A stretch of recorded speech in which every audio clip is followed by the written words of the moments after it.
ሰላም እንደምቆያችሁ ውድ ተመልካቾቻችን፣ የበሆፕ ቻናል ኢትዮጵያ እየተዘጋጀ የሚቀርብላችሁ የቤተ መቅደስ ትምህርት ነው። ዛሬ የምንመለከተው ክፍል 10 ነው። ከዚህ በፊት በነበሩን ተከታታይ ትምህርቶች ስለ ቤተ መቅደስ ስንመለከት ነበር። ዛሬ የክፍል 9ን በተለይ ቅዱሱ ክፍል የሚመለከተውን ቀጣይ ክፍሎች እናያለን። ቅዱሱ ክፍል ላይ በሁለት ክፍል ነው የምንመለከተው። የዛሬው ሁለተኛው ክፍል ይሆናል። ስለ እቃዎቹ ነው የምናየው። እስከዛሬ ባየናቸው ትምህርቶች ላይ ከቁጥር 1 ጀምሮ ከንድፉ ጀምሮ ማለት ነው። ምናልባት ጥያቄ ካላችሁ፣ ሀሳብም ካላችሁ፣ ግር ያላችሁ ነገር ካለ ከታች ባለው አድራሻችን ጥያቄያችሁን ልታጋሩ እንችላላችሁ። የቅዱሱን ክፍል እቃዎች ዛሬ አንድ ላይ እንመለከታለን። ከዛ በፊት እንጸልይ። እግዚአብሔር አምላካችን ሆይ ቃልን በድጋሚ እንከፍታለን። ስናገር ከኔ ጋር እንድትሆን፣ ወንድምና እህቶችም ሲሰሙ ከነሱ ጋር እንድትሆን በመንፈስ ቅዱስ እንድትመራን እንለምናለን። ቃል ከአይምሯችን ከኛ መረዳት ሁሉ በላይ ነው፣ መለኮታዊ መገለጥ ነው። እኛ ደግሞ ስጋ ለባሾች ነን። ስለዚህ ኃይል ያስፈልገናልና ጌታ አባት ሆይ ማስተዋል ጥበብን አንተ ስጠን። በዚህ ሁሉ አንተ ክበር፣ በጌታ በኢየሱስ ስም አሜን። በዚህ ክፍል የምናየው በተለይ 3 ነጥቦችን ነው የምናነሳው። በቤተ መቅደስ ስራ ውስጥ 3 ክፍሎች እንዳሉ አይተናል። ሁለተኛው ክፍል የቅዱሱ ክፍል ነው። ቅዱሱ ክፍል ውስጥ ደግሞ 3 ነገሮች አሉ። ህብስት አለ፣ የዕጣን መሰዊያ አለ እና መቅረዝ አለ። እነዚህን በተወሰነ ሁኔታ አንስተን መንፈሳዊ ትርጉሞቹ ላይ ትኩረት አድርገን እንመለከታለን። የመጀመሪያው ህብስት ነው። በዘሌዋውያን ምዕራፍ 24 ቁጥር 5 እስከ 9 ላይ እንደዚህ ይላል። መልካሙን ዱቄት ወስደህ 12 ህብስት ጋገር፣ በአንድ ህብስት ውስጥ ከመስፈሪያው ከ10 እጅ 2 እጅ ይሁን። እነዚህንም 6 በሁለት ተርታ አድርገህ በእግዚአብሔር ፊት በጥሩ ገበታ ላይ አኑራቸው ይላል እና በእግዚአብሔር ፊት ሁልጊዜ በሰንበት ቀን ሁሉ በተርታ ያድርገው፣ በእስራኤል ልጆች ዘንድ የዘላለም ቃል ኪዳን ነው ብሎ ይናገራል። እና ሁል ጊዜ በሰንበት 12 ህብስት ከጥሩ ዱቄት ከመልካም ዱቄት የተጋገረ 12 ህብስት ይሰራል። 6 ተደርጎ መቅደስ ውስጥ በህብስቱ ማስቀመጫ ጠረጴዛ ላይ ይቀመጣል። 6 በአንድ ጎን፣ 6 በአንድ ጎን፣ አንድ ላይ 12 እና ይሄ በየሰንበቱ የሚደረግ ነው። በየሰንበቱ ፍሬሽ ሆኖ ይቀመጣል። ይሄ እግዚአብሔር የሰጠው ትእዛዝ ነበር ለሙሴ። ስለዚህ ቅዱሱ ስፍራ ውስጥ የምናገኘው አንዱ ህብስቱ ነው። ህብስቱ ደግሞ በየሳምንቱ የሚቀየር ነው። በቁጥር 12 ነው የሚሰራው፣ ከመልካም ዱቄት ነው። ይህን እናገኛለን። በተመሳሳይ በዘጸአት ምዕራፍ 25 ቁጥር 30 ላይ በገበታም ላይ የገጸ ህብስት ሁልጊዜ በፊቴ ታደርጋለህ ይላል እና ህብስቱ የሚወክለው የእግዚአብሔርን ቃል ነው። በአዲስ ኪዳን ትርጉሙ በብሉይ ኪዳን ምሳሌ ሆኖ የተሰጣቸው ለእኛ በአዲስ ኪዳን መንፈሳዊ ትርጉም ያለው ነው። በዮሐንስ ወንጌል ምዕራፍ 5 ቁጥር 39 ላይ እንደዚህ ይላል፣ እናንተ በመጽሐፍት የዘላለም ሕይወት እንዳላችሁ ይመስላችኋልና እነርሱን ትመረምራላችሁ፣ እነርሱም ስለ እኔ የሚመሰክሩ ናቸው ይላል። ክርስቶስ ካህናቱን በዛ በጊዜው የነበሩ ቄሶችን፣ ፈሪሳውያንን በጣም ይገዳደሩት ነበር እና ምንድን ያላቸው? ቃሌን ትወዳላችሁ፣ ወደ እግዚአብሔር ቃል ትሄዳላችሁ፣ የብሉይ ኪዳን መጽሐፍትን ትመረምራላችሁ፣ ነገር ግን እኔን አትፈልጉኝም። ግን እነሱ የሚያወሩት ስለ እኔ ነው፣ ስለ ራሴ የሚያወሩ ናቸው፣ ስለ እኔ የሚመሰክሩ ናቸው ብሎ ተናገረ። ስለ ክርስቶስ የሚመሰክሩት የብሉይ ኪዳን መጽሐፍት ነበሩ። ስለ እግዚአብሔር ደግሞ ሲመሰክር የነበረው ራሱ ክርስቶስ ነው። የገለጠው እግዚአብሔርን ክርስቶስ ነው። ክርስቶስን ደግሞ ይበልጥ የገለጠው መንፈስ ቅዱስ ነው። እና በብሉይ ኪዳን ጊዜ የነበረው ችግር ምንድን ነው? ካህናቱ የሙሴን መጽሐፍት በተለይ በደንብ አጥብቀው ይከተላሉ። የነቢያቱን መጽሐፍት ያነባሉ፣ ያጠናሉ፣ ያስተምራሉ። ክርስቶስን ሲመጣ ግን አናቀህም አሉት። እና ይሄ የሚያሳየው ክርስቶስ አንድ የተናገረው ቃላቱ የእግዚአብሔር መገለጫ ነው። የእግዚአብሔር ቃል የሚገልጠው እግዚአብሔር ነው ወይ እግዚአብሔር ራሱን የገለጠው በቃል አማካኝነት ነው። ስለዚህ ከቃሉ ጋር ጊዜ ስናሳልፍ ከክርስቶስ ጋር ከእግዚአብሔር ጋር ጊዜ እያሳለፍን ነው ማለት ነው። እግዚአብሔርን ፍለጋ አንድ ሰው መሄድ ያለበት በዋናነት ወደ ሰው አይደለም።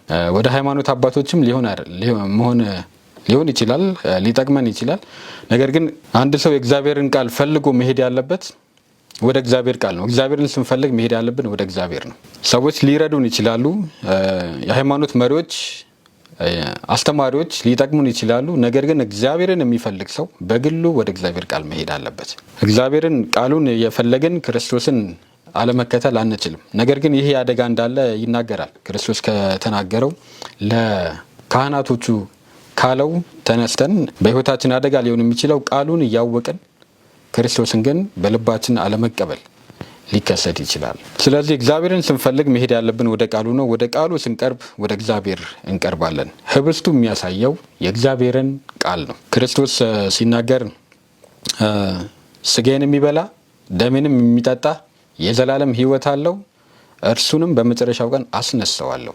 ስጋን መብላት ደሙን መጠጣት ማለት ክርስቶስን ማሰብ ማሰላሰል ማለት ነው። በቃሉ አማካይነት ያደረገውን የሆነውን ሕይወቱን ታሪኩን በምድር ላይ የገጠመውን ነገር ያሳለፈውን የተናገረውን ያስተማረውን ያንን ማሰብ ማሰላሰል በመስቀል ላይ የሆነውን በጌተሰማኒ የሆነውን ያንን ስናስብ ስናሰላስል የክርስቶስ መንፈስ በውስጣችን ይገባል። የቃሉ መገለጥ ይኖረናል። ከዛም የዘላለም ሕይወት እናገኛለን። የዘላለም ሕይወት ያለው ደግሞ በመጨረሻው ቀን በትንሣኤ ይነሳል። ስለዚህ መቅደሱ የሕጉና የምስክሩ ቦታ ነበረ። በቅዱሱ ስፍራ ላይ የተቀመጠው ህብስት የሚያሳየው የእግዚአብሔርን ቃል ነው። በመቅደስ ውስጥ መቀመጡ መቅደሱ የእግዚአብሔር ቃል ቦታ መሆኑን የሚያሳይ ነው። አሁን መቅደስ የለም። አካላዊ መቅደስ የሰው ልብ ነው። ስለዚህ በሰው ልብ ሊኖር የሚገባው የእግዚአብሔር ሕግና የእግዚአብሔር ምስክር፣ በአጠቃላይ የእግዚአብሔር ቃል ነው። የእግዚአብሔር ቃል በውስጣችን ሊኖር ይገባል። ክርስቶስ የሕይወት እንጀራ እኔ ነኝ አለ። ወደ እኔ የሚመጣ ከቶ አይራብም፣ በእኔ የሚያምንም ሁልጊዜ ከቶ አይጠማም። ይህ ማለት ሁልጊዜ አለመራብ፣ ሁልጊዜ አለመጠማት ማለት አካላዊ ሳይሆን ግን በመንፈሳዊ ሕይወት ወይም በኑሯችን በሕይወታችን ሁልጊዜ እየተቅበዘበዘን እየተጨነቀን ያለመርካት ስሜት እየተሰማን አንኖርም ነው። እረፍትን ይሰጠናል። ወደ ክርስቶስ ስንሄድ ክርስቶስን ስናምን ቃሉንም የኛ አድርገን ስንቀበል እዛ በረከት ላይ እንደርሳለን። በመዝሙር 119 ቁጥር 9 እስከ 11 ላይ እንደዚህ ይላል። ጎልማሳ መንገዱን በምን ያነጻል ብሎ ይጠይቃል። ከዛ መልሱን ራሱ ይመልሳል፣ ውጤቱንም ይነግረናል። ቃልህን በመጠበቅ ነው ይላል። በአዲሱ መደበኛ ትርጉም ላይ እንደ ቃልህ በመሄድ ነው። በቃሉ መሄድ ማለት ከቃሉ ጋር ተስማምቶ መኖር ማለት ነው እና ጎልማሳ መንገዱን የሚያነጻው ቃሉን በመጠበቅ ነው። ከእግዚአብሔር ቃል ጋር ተስማምቶ በመኖር ነው። መጽሐፍ ቅዱስ በነገራችን ላይ ጎልማሳ እያለ በተደጋጋሚ የሚጠቅሰው በተለይ ወጣቶችን ነው። እኛ እንደምናስበው አይደለም። ሌሎቹን በሌላ ቋንቋዎች የተጻፉትን ጥቅሶች ስንመለከት ጎልማሳ ማለት ወጣት እንደማለት ነው እና ወጣት ሰው ወይም በአጠቃላይ ማንኛውም ሰው ሊሆን ይችላል መንገዱን በምን ያነጻል? መንገዱ ማለት ሕይወቱ ነው፣ አኗኗሩ የእግዚአብሔርን ቃል በመጠበቅ ነው ይላል። ቀጥሎ እንደዚህ ይላል፣ በፍጹም ልቤ ፈለግኩ ከትእዛዝህ አታርቀኝ ይላል። በፍጹም ልቤ እፈልጋለሁ ከትእዛዝህ አታርቀኝ። ከዛ እንደዚህ ይላል፣ አንተን እንዳልበድል ቃልህን በልቤ ሰወርኩ። ዘማሪው የእግዚአብሔርን ቃል በፍጹም ልቡ እንደሚፈልግ ይናገራል። በፍጹም ልቡ ወይም በሙሉ ልቡ መፈለጉን የገለጠው በምንድን ነው? የእግዚአብሔርን ቃል በልቡ ውስጥ በመሰወር ነው። በጣም የምንፈልገውን ነገር የምናስገባው ልባችን ውስጥ ነው። የምንወደው ነገር የሚወጣውም ከልባችን ነው። በልብ ሞልቶ ከተረፈው አፍ ይናገራል እንዳለ ክርስቶስ። ስለዚህ በጣም የምንፈልገው የምንወደው ጉዳይ የሚይዘው ልባችንን ነው። ዘማሪው በፍጹም ልቡ ቃሉን ትእዛዙን ስለፈለገ ያደረገው ምንድን ነው? በልብ ውስጥ ቃሉን መሰወር ነው። በዛው ምዕራፍ ላይ በቁጥር 133 ላይ እንደዚህ ይላል፣ አካሄዴን እንደ ቃልህ አቅና፣ ኃጢአትም ሁሉ አይግዛኝ ይላል። ከላይ እንዳየነው አንተን እንዳልበድል ቃልህን በልቤ ሰወርኩ ይላል። በደልና ቃሉ ስራና ውጤት እንዳላቸው ይናገራል። በተመሳሳይ አካሄዴን እንደ ቃልህ አቅና፣ ኃጢአትም ሁሉ አይግዛኝ ይላል። ስለዚህ ከዚህ እንደምንረዳው ቃሉና ኃጢአት ተቃራኒዎች ናቸው። የእግዚአብሔር ቃልና ኃጢአት አይስማሙም፣ ተቃራኒዎች ናቸው። ሁለቱም ሊገዙን አይችሉም። ቃሉ የሚገዛውን ሰው ኃጢአቱ አይገዛውም።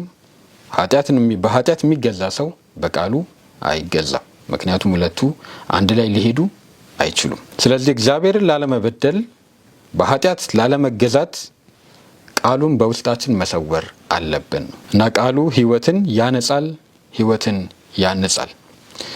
ብዙ ሰው በክርስቲያኑ ዓለም ብዙ ሰው ቃሉ አለው። ቃሉ ያለው ወይ በቤቱ ነው ወይ በእጁ ላይ ነው አብዛኛው ሰው እና መጽሐፍ ቅዱስ በየቤቱ በአብዛኛው የክርስቲያን ቤት አለ እና መጽሐፍ ቅዱስ በቤት ውስጥ አለ ማለት በልብ ውስጥ አለ ማለት ግን አይደለም። በእጃችን ላይ ሊኖር ይችላል፣ በስልኮቻችን ላይ ይኖራል። ነገር ግን የቃሉ ትክክለኛ ቦታ ቤታችን አይደለም። የቃሉ ትክክለኛ ቦታ እጃችን አይደለም። የቃሉ ትክክለኛ ቦታ ልባችን ነው። ለዚህ ነው ዳዊት አንተን እንዳልበድል ቃልህን በልቤ ሰወርኩ ያለው። ሰወርኩ የሚለው ቃል ከምንም ነገር በላይ ልቡን፣ ነፍሱን፣ ስሜቱን እና መሻቱን የያዘው የእግዚአብሔር ቃል እንደሆነ የሚገልጽ ነው። እንዲሁም መሸምደድ አይደለም፣ ያ ትርጉም የለውም። በእምነት ውስጣችን ስናስገባው ግን የእግዚአብሔር ቃል ኃይል አለው። የፈጠረው በቃሉ ነው። ሲፈውስ ክርስቶስ በቃሉ ነው። ሲያድን በቃሉ ነው። ሲባርክ በቃሉ ነው። ሲያስተምር በቃሉ ነው። መናፍስትን ሲያስወጣ በቃሉ ነው። በዛው ቃሉ አማካኝነት አምነን ወደ ውስጣችን ስናስገባ ስራውን በውስጣችን ይሰራል። ስለዚህ የቃሉ ትክክለኛ ቦታ የሰው ልብና የሰው አይምሮ ነው። በልብ ውስጥ ያለውን በአይምሮአችን ማሰብ ማሰላሰል ማለት ነው።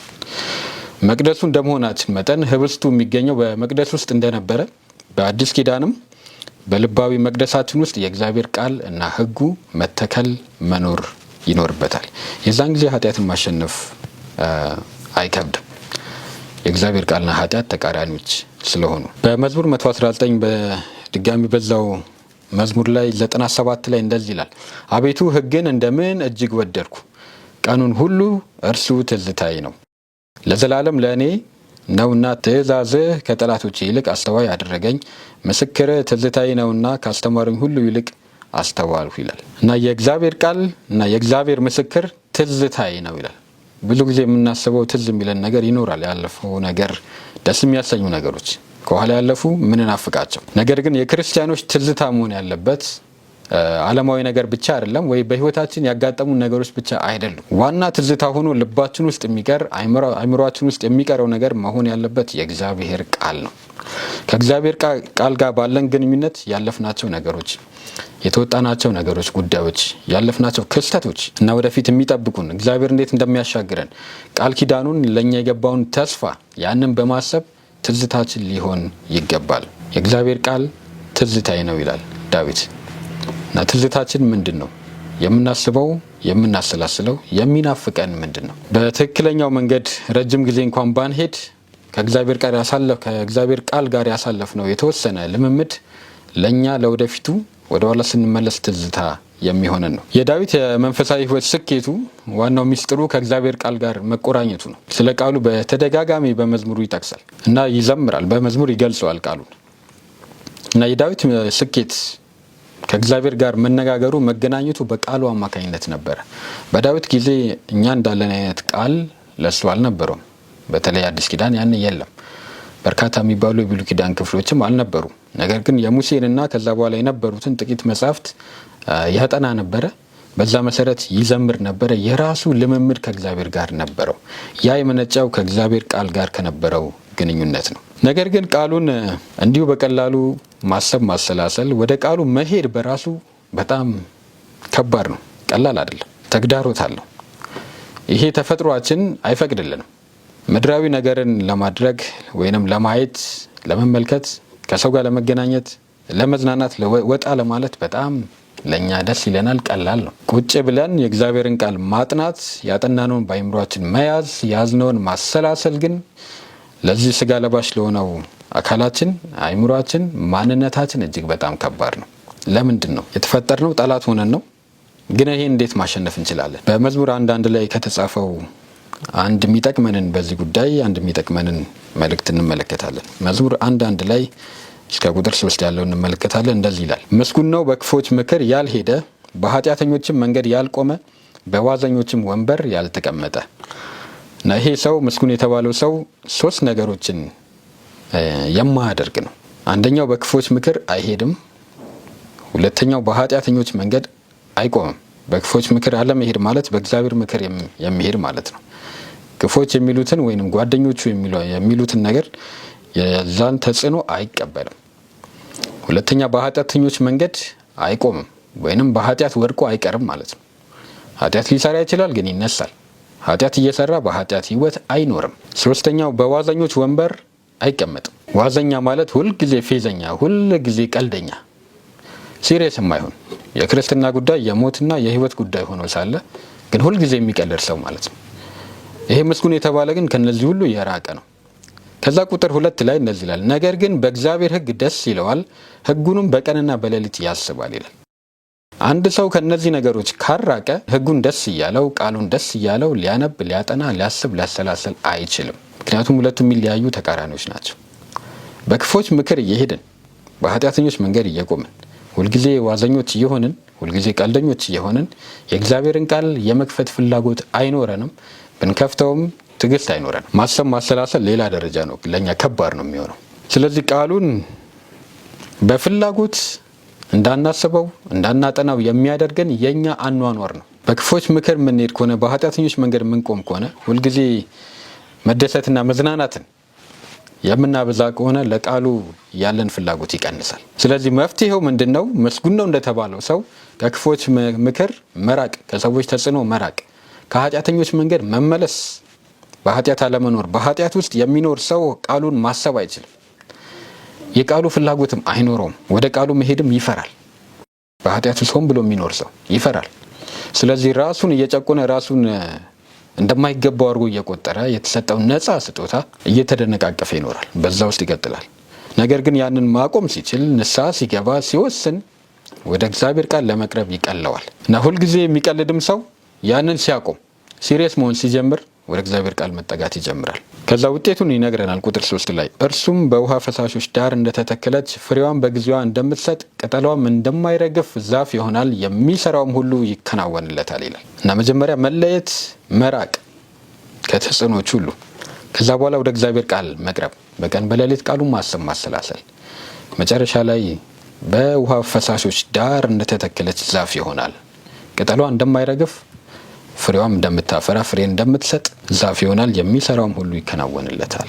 እየለመለመ ይኖራል ነው፣ ፍሬዎችን ያፈራል እና ስኬታማ የምንሆነው በዚህ መልኩ ነው። የምድር ስኬትና በክርስቲያናዊ ዓለም ያለው ስኬት ይለያያል።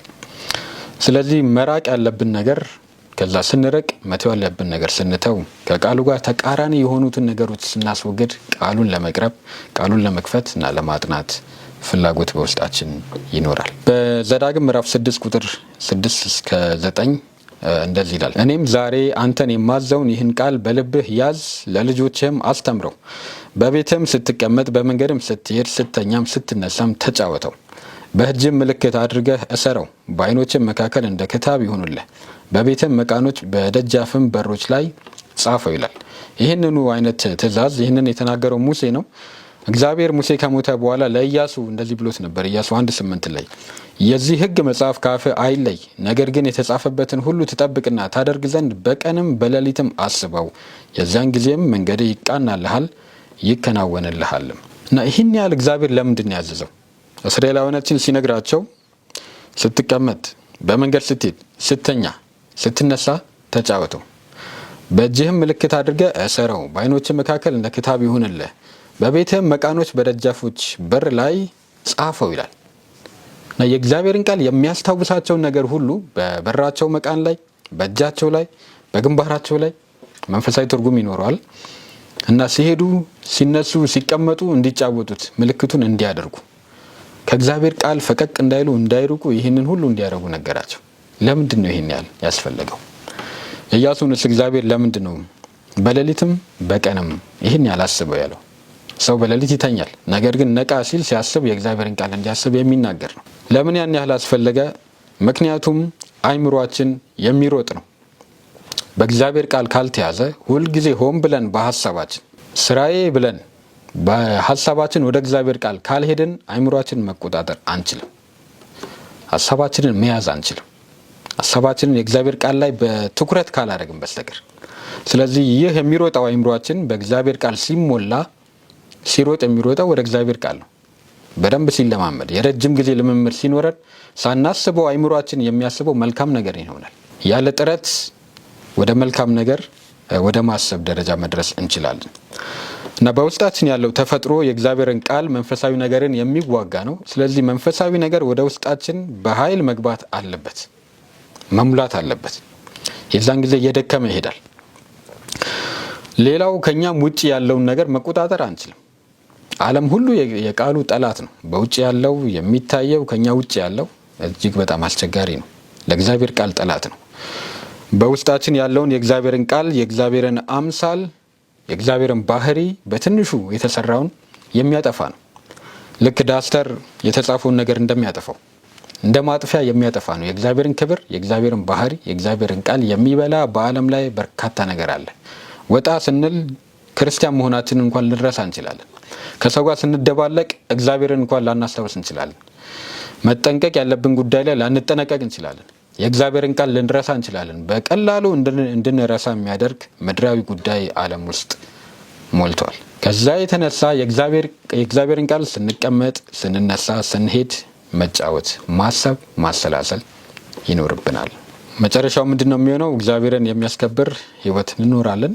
በምንሰራው ስራም መከናወንን እናገኛለን። እግዚአብሔር ላይ ኢያሱ እንዳለው እንደዚሁም በመዝሙር 1 ላይ እንደተጻፈው ከመጽሐፍ ቅዱስ አንድ ምሳሌ እንድንመለከት ይሻለው። በሉቃስ 1 ላይ መልአኩ ገብርኤል መጥቶ ማርያምን አናግሯት ነበር። ዮሴፍንም ማርያምንም አናግሮ ነበር። ለማርያም ያላት እናያለን። ቁጥር 31 ላይ እንደዚህ አለ፣ እነሆ ትጸንሻለሽ፣ ወንድ ልጅም ትወልጃለሽ፣ ስሙንም ኢየሱስ ትይዋለሽ ይላታል። ይህ እንዴት ያለ ሰላምታ ነው ብላ ትመልሳለች። እንዴት ይሆናል ብላ ትጠይቃለች። ከዛም የእግዚአብሔር መንፈስ በአንቺ ላይ ያድራል፣ የልዑልም ኃይል ይጸልይልሻል፣ ከአንቺም የሚወለደው የእግዚአብሔር ልጅ ይባላል፣ ስሙንም ኢየሱስ ትይዋለሽ ብሎ ይነግራታል። ከዛ ስለ ዘመዷ ስለ ኤልሳቤጥ ይነግራታል። ኤልሳቤጥም መካን ለሆነችው ኤልሳቤጥ እሷም ጸንሳለች፣ ከጸነሰችም 6 ወር ሆኗታል፣ ለእግዚአብሔር የሚሳነው ነገር የለምና ብሎ ይነግራታል። ቁጥር 37 ላይ ከዛ የማርያም ምላሽ ምንድነው? ቁጥር 38 ላይ ማርያምም እነሆኝ የጌታ ባሪያ፣ እንደ ቃልህ ይሁንልኝ አለች ይላል። የነገራት ስለ ራሷ የነገራት ስለ ዘመዷ ስለ ኤልሳቤጥ የነገራት ከባድ ነገር ነው፣ የማይሆን ነገር ነው። አንዲት ሴት ድንግል ሆና መጸነስ ማለት ነው። ያ በጣም ከባድ ነው። በትንቢት የተጻፈ ነው። በትንቢት ታውቀው ይሆናል። ግን እሷ ሆና ስትመረጥ ሲነግራት መከራከር ትችል ነበር። አልተጠራጠረችም፣ አልተከራከረችም። ስለ ኤልሳቤጥ የነገራት ከባድ ነው። መካነች፣ እድሜዋ ገፍቷል፣ 6 ወር ሆኗታል ከጸነሰች አላት። ከዛ ግን የእሷ ምላሽ ምንድን ነው? እንደ ቃልህ ይሁንልኝ። አምና ተቀበለች። ሙግት ውስጥ አልገባችም። ይሄ እንዴት ይሆናል ብላ አልተከራከረችም። እና የማይቻል የሚመስለውን ቃል በእምነት ተቀበለች። ይሄ ብቻ አይደለም። ይህንን ማድረግ ብዙ ጊዜ እናረግ ይሆናል። እግዚአብሔር ማድረግ ይችላል ስንባል አሜን እንላለን። የጌታ ባሪያ እንደ ቃልህ ይሁንልኝ አለች ይላል። እና እንደ ቃልህ ይሁንልኝ ማለት አሜን ማለት ነው። አሜን ማለት ይሁንልኝ ማለት ነው። ብዙ ጊዜ አሜን እንላለን እኛም። ማርያም ግን ከዛ በኋላ በሉቃስ 2:19 ላይ ምን ይላል? በእሷ ውስጥ የሚከናወን ነገር ነበር፣ የሚሆን ነገር ነበር። ከወለደች በኋላ በግርግም ተኝተው መጥተው 70 ሰገሎች ይሰግዱ ነበርና ያንን ሁሉ አየች።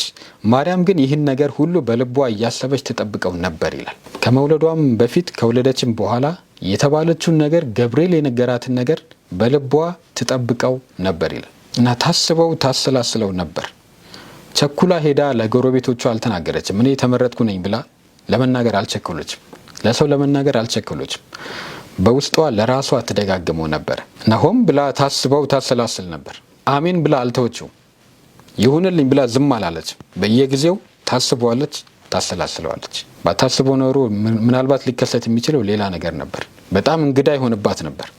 ነገር ግን የተነገራትን ነገር ታስብ ታሰላስል ነበር። ከዚህ ከማርያም ሕይወት የምንማረው አሜን ብለን የተቀበልነውን በተፈጥሯዊ እይታ ስናየው የማይቻለው ግን ከተፈጥሮ በላይ በሆነ በእግዚአብሔር ኃይል የሚቻለው ነገር ሲነገረን አሜን እንላለን። አሜን ካልን በኋላ ግን ብዙ ጊዜ እንረሳዋለን። መልእክትን እንቀበላለን፣ እንባረካለን፣ እንማራለን፣ ስብከት እንከታተላለን። ከዛ ስንወጣ እንረሳዋለን። እንደተለመደው እንኖራለን። በአፋችን አሜን ማለታችን አንድ ነገር ነው። ግን ልባችን ውስጥ ሳይገባ አሜን የምንል ከሆነ ራሳችንን ማታለል ነው። አሜን ያልንበትን ጉዳይ ደጋግመን ዘወትር ማሰብ ማሰላሰል አለብን። በግላችን ያንን ማድረግ አለብን። የምንሰማውን መልእክት ወይንም ያነበብነውን መልእክት የተባረክንበትን ነገር ደጋግመን ለራሳችን መንገር አለብን። የዛን ጊዜ ውስጣችን ይገባል። አሜን ከመደጋገም ጋር ካልሆነ ሆን ብለን በልባችን ማሰብ ካልጀመርን ብዙ አይጠቅመንም። ስለዚህ ማሰብ ማሰላሰል ቃሉን ለበረከት እንደሚያደርሰን ይነግረናል።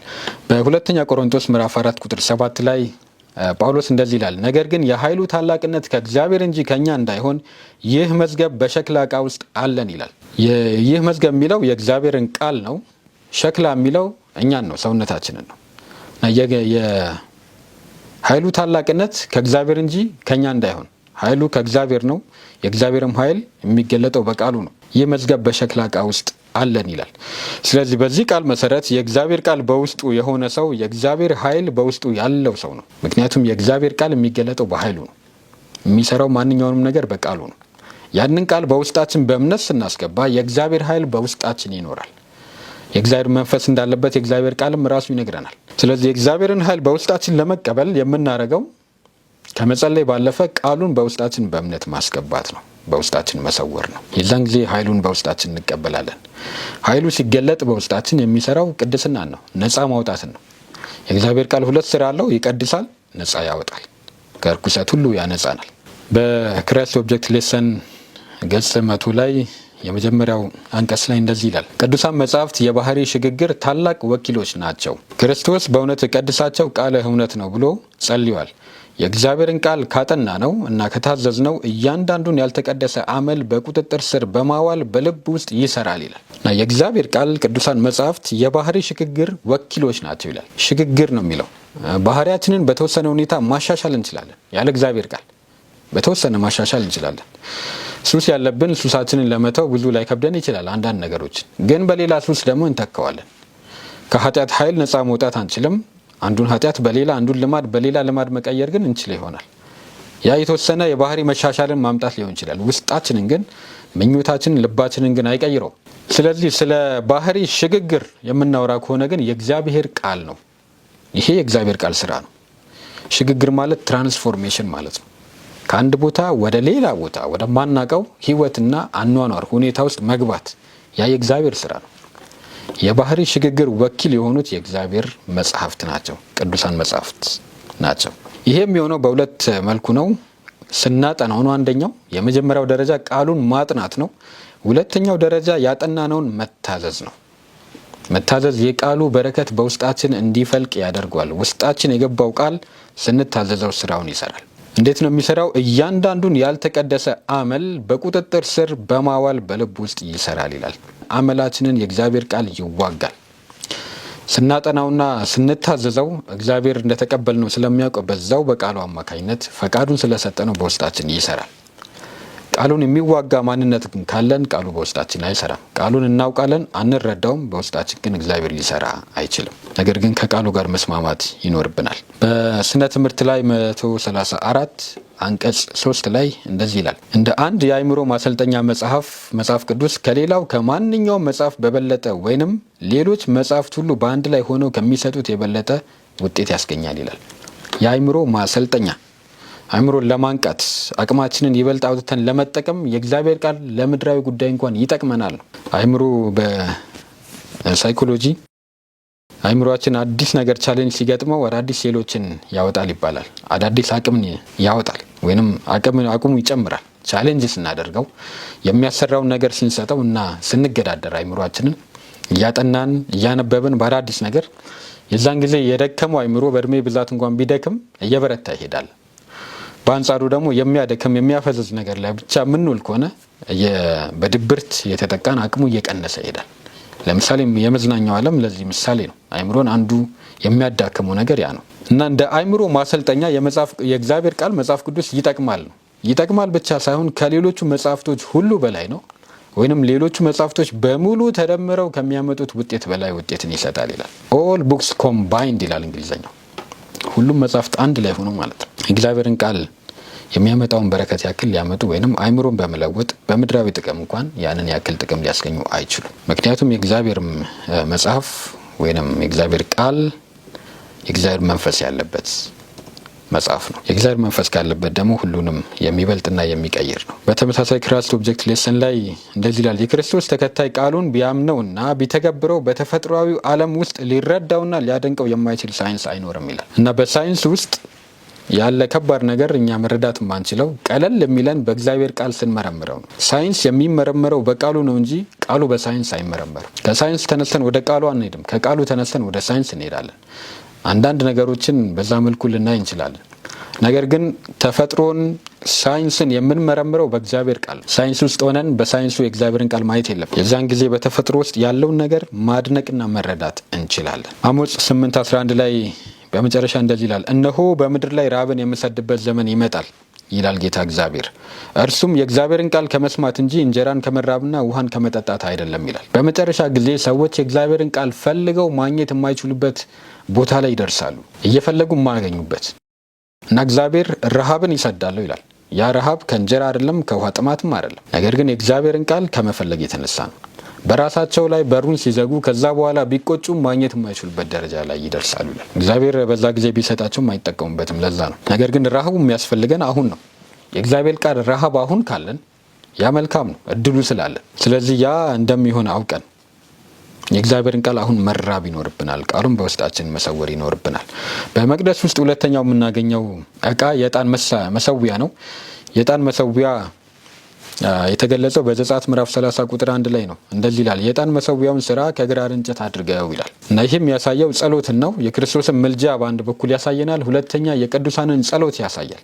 ጸሎትን የሚወክል ነው እና ክርስቶስ በሰማያዊ ስፍራ በሰማይ እያገለገለን ስለሆነ የምልጃን አገልግሎት እየፈጸመልን ስለሆነ የእኛም ጸሎት የሚሰማው ከዛ የተነሳ ነው። የክርስቶስ አማላጅነት ብቻውን ከኛ ጸሎት ጋር አንድ ላይ ካልሆነ ሊያድነን አይችልም። ክርስቶስ በራሱ በኩል ፈጽሞታል፣ እየሰራም ነው። እርግጥ ነው በእግዚአብሔር በኩል በክርስቶስ በኩል እኛን ደርሶናል። ነገር ግን የእኛ ጸሎት ከሱ ጋር ተስማምቶ ያስፈልጋል። ስለዚህ ዕጣኑ የሚያሳየው ጸሎትን ነው። ጸሎት አንዱ የክርስትና ልምምድ ነው። የአምልኮ ስልት ነው ወይንም የአምልኮ መንገድ። በሁለተኛ ዜና 7:16 ላይ ዓይኖቼና ልቤም ዘወትር በዚያ ይሆናሉ ይላል እግዚአብሔር፣ በሰለሞን ባሰራው መቅደስ ውስጥ ማለት ነው። በተመሳሳይ አሁን በእግዚአብሔር መቅደስ በልባችን ውስጥ በእያንዳንዱ ክርስቲያን አማኝ ውስጥ የእግዚአብሔር ዓይንና ልብ የእግዚአብሔር ዓይን ከዛ አይርቅም፣ ልቡም ከዛ አይለይም። ዓይኖቼም ልቤም ዘወትር በዚያ ይሆናሉ። አምኖ የተቀበለ ሰው ይህንን የእግዚአብሔር ዓይኖች የእግዚአብሔር ልብ ወይንም ሀሳቡ ከኛ አይለይም፣ ከዛ ሰው አይለይም። በማቴዎስ 21:13 ላይ ክርስቶስ ቤተ መቅደስንና ጸሎትን አንድ ላይ አያይዞ እንደዚህ ብሏል፣ ቤቴ የጸሎት ቤት ትባላለች ተብሎ ተጽፏል፣ እናንተ ግን የወንበዶች ዋሻ አደረጋችኋት አላቸው ይላል እና የእግዚአብሔር ቤት የጸሎት ቤት ነው። በተመሳሳይ የኛ ቤት የእግዚአብሔር ቤት የሆነው የኛ አካል የኛ ልብ የኛ ህይወት የጸሎት ቤት ነው። ስለዚህ ቃሉ በውስጣችን ካለ በተመሳሳይ ህብስቱ ባለበት መሰዊያው የዕጣን መሰዊያ እንዳለ ሁሉ የጸሎት ህይወት በህይወታችን መኖር ይገባዋል። ከዚህ ጋር ተያይዞ የምናያቸው 5 የጸሎት መርሆች አሉ። በአጭሩ እንመለከታለን። በአንደኛ ዮሐንስ 5:14 ላይ በእርሱ ዘንድ ያለን ድፍረት ይህ ነው፣ እንደ ፈቃዱ አንዳች ብንለምነው ይሰማናል ይላል። በእግዚአብሔር ዘንድ ድፍረት አለን። እንደ ፈቃዱ ከጠየቅነው ይሰማናል። ግን እንዴት ነው እንደ ፈቃዱ መጠየቅ? ለዛ የሚረዳንን እንመለከታለን። በተለይ ክርስቶስን ማዕከል ያደረገ ጸሎት መሆን አለበት። ምክንያቱም አማላጃችን በመሃል የገባው ክርስቶስ ስለሆነ ስንጸልይ በክርስቶስ አምነን መሆን አለበት ነው። አንዱ የጸሎት መርህ እወቅ የሚል ነው ወይንም ማወቅ ነው። ደቀ መዛሙርቱ በሉቃስ 11:1 ላይ ጸሎትን አስተምረን ብለው ጠየቁት።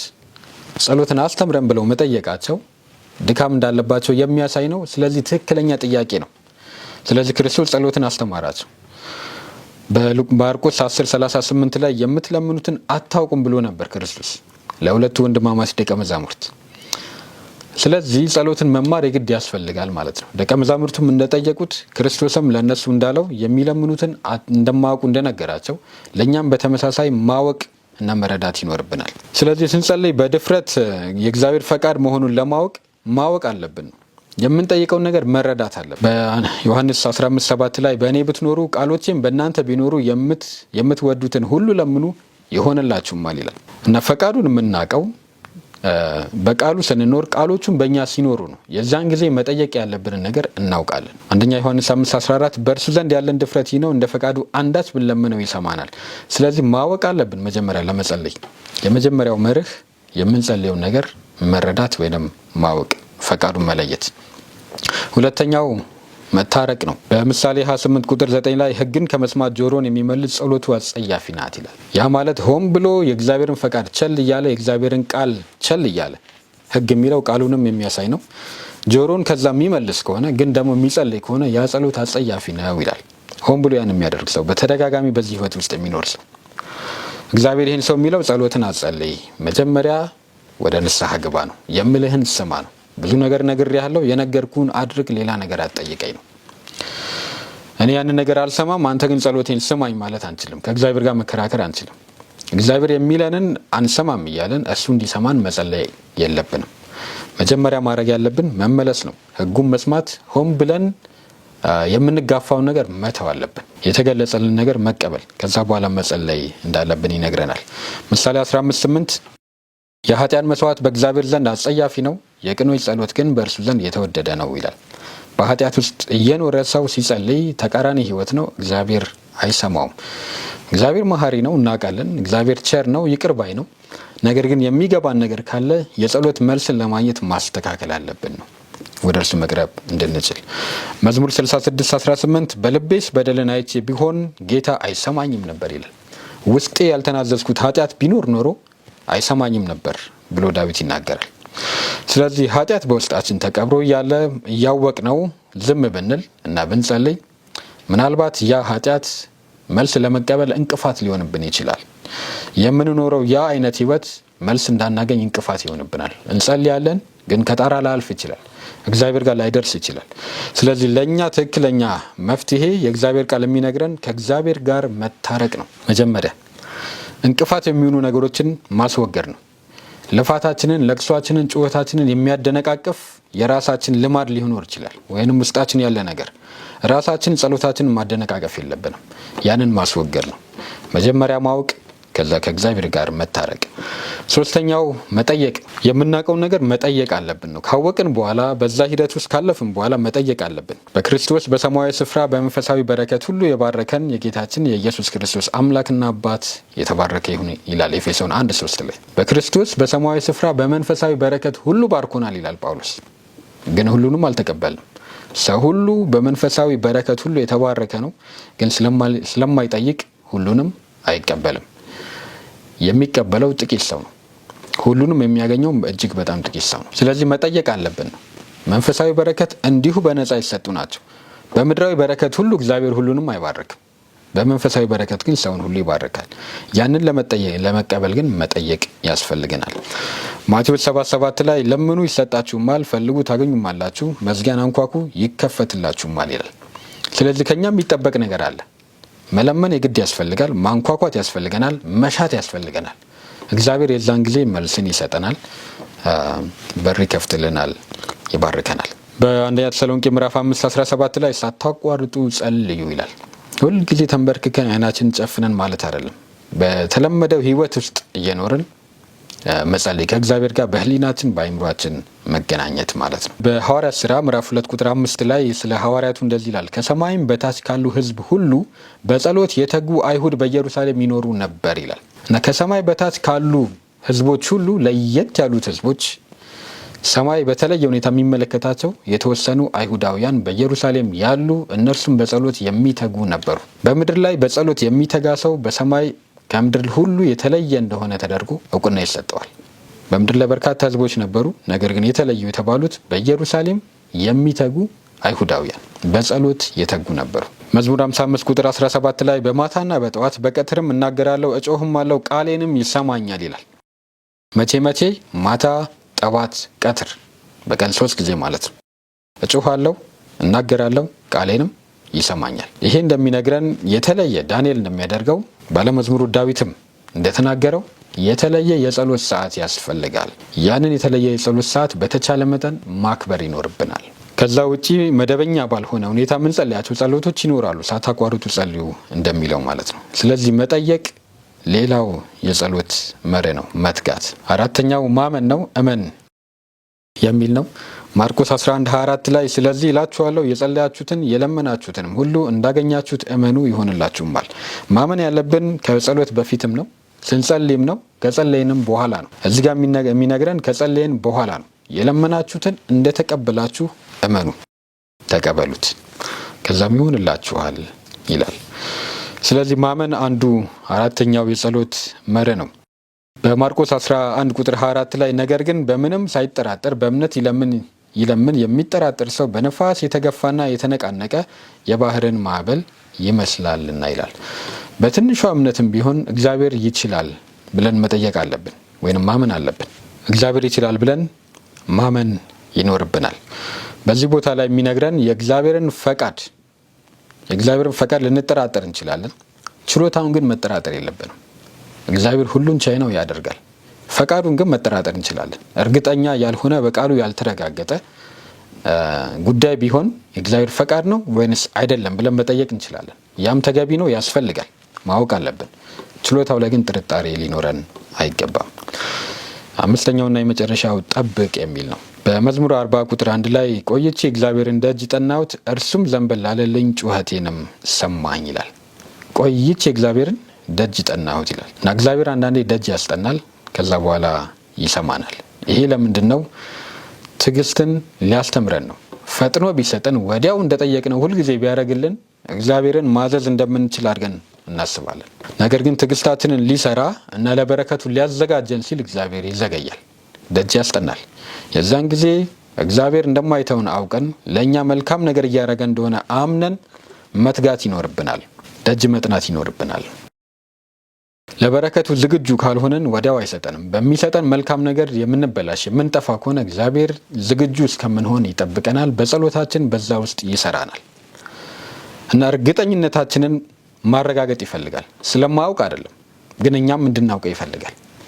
ደጋግመን በዛው ፍላጎት በዛው መሻት ስንጠይቀው እርግጠኛ መሆናችንን የዛን ጊዜ ራሳችን ስናውቅ ዝግጁ እንደሆነን ያውቃል። ከዛም ይሰጠናል። 1-2 ቀን አልቅሰን የጸለይነው ጸሎት ከዛ በኋላ ፍላጎቱ ቢጠፋብን እግዚአብሔር አይሰጠንም፣ በዛ አይመልስም። ዝግጁ አይደለንም፣ ልንቀበለው አንችልም። ቢሰጠንም አይጠቅመንም፣ ለክብሩም አይሆንም። ስለዚህ እግዚአብሔር ደጅ የሚያስጠናን አንደኛ ፍላጎታችን ምን ያህል እውነተኛ እንደሆነ እኛው እንድናውቀው፣ ሁለተኛ እንድናረጋግጥ እርግጠኛ መሆናችን በዛው እንዲገለጥ ዝግጁ እንድንሆን እና ትዕግስትን ሊያስተምረን ነው። ስለዚህ መጠበቅ አለብን። የእግዚአብሔር ሰዓት ከኛ ከሚቸኩለው ሰዓት የተለየ ነው። የእግዚአብሔርን ሰዓት መጠበቅ ይኖርብናል። የሶስተኛው ትምህርታችን ነጥባችን መቅረዝ ነው። መቅረዝ ማለት ምስክርነት ነው። በዘጸአት ምዕራፍ 5 ቁጥር 31 ላይ ስለ መቅረዙ እንደዚህ ይላል።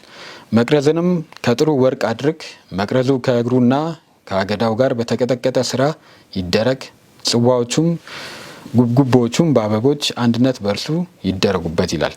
ዘጸአት 5:37 ላይ ሰባቱንም መብራቶች ስራ በፊቱ ያበሩ ዘንድ መብራቶቹን ያቀጣጥሏቸው ብሎ ይናገራል። እና አንድ መቅረዝ አለ። 7 ሻማ የሚመስል ወይም የብርሃን ማስቀመጫዎች ናቸው። እነዛ 7ቱም ይበራሉ።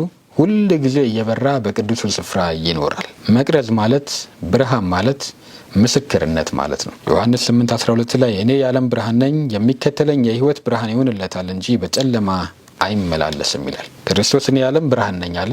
ከዛ በኋላ ሐዋርያቱን በማቴዎስ 5 ላይ እናንተ የዓለም ብርሃን ናችሁ አላቸው እና በተራራ ላይ ያለች ከተማ ልትሰወር አይቻላትም ይላል። በተመሳሳይ በሕይወታችን ክርስቶስ ሲያበራ ሊሰወር አይችልም። ከኛ ቁጥጥር ውጭ ነው የሚሆነው። እኛ እንሸነፋለን፣ ክርስቶስ በእኛ ውስጥ ያበራል፣ ሊደበቅ አይችልም። ልክ እንደዛው መልካሙ ስራችሁን አይተው በሰማያት ያለውን አባታችሁን እንዲያከብሩ ብርሃናችሁ በሰው ፊት ይብራ ይላል። መልካሙ ስራችሁን አይተው ይላል። ስለዚህ የሚታይ ነገር ከክርስትና ሕይወት ያስፈልጋል ነው። በመቅደስ ውስጥ ያለው መቅረዝ የሚበራው መቅረዝ ሁልጊዜ ምስክርነትን የሚያሳይ ነው። ክርስቶስን የሚያሳይ ነው። ያ ክርስቶስ በሕይወታችን ብርሃን ይሁን ያለ ክርስቶስ ያ ብርሃን በውስጣችን ሲገባ ለሌሎች የሚታይ መሆን አለበት ነው። እኛ የዓለም ብርሃንን የምንሆነው ምስክር መሆን ስንችል ነው። የክርስቶስን ብርሃን በውስጣችን ስንቀበል ነው። ስለዚህ በቃሉ በመቀደስ በጸሎት በመትጋት ሕይወት ይበራል። የዚያን ጊዜ ምስክር መሆን እንችላለን። አሁን ምስክርነት የሚከብደን እነዚህን ሂደቶች ስለማናልፍ ነው።